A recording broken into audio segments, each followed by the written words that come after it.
Umiinda ang mga tindera ng school supplies sa kabila ng bagsak na presyuhan at nalalapit na pasukan sa pag-iikot ng DZRH News sa Baclaran. Sinabi ng ilang tindera na sobrang tumal ng kanilang benta kumpara sa mga nakalipas na taon dahil umano sa online shopping. Pilit umano nilang tinatapatan ng murang bentahan online dahil kung dati pumapalo sa 20,000 ang kita nila sa isang araw, 5,000 hanggang 6,000 piso na lamang umano ngayon. Ang notebook bumaba ang presyo sa 15 hanggang 20 kada piraso. Mula 25 pesos, 180 pesos naman ang isang balot na may 10 piraso mula sa dating 200. Ang lapis at ballpen, 10 piso hanggang 15 piso o pesos kada piraso.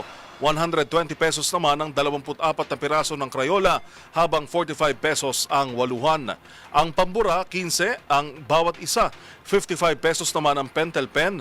25 pesos ang glue o pandikit na buy one take one habang 80 pesos hanggang 150 pesos naman ang pencil case.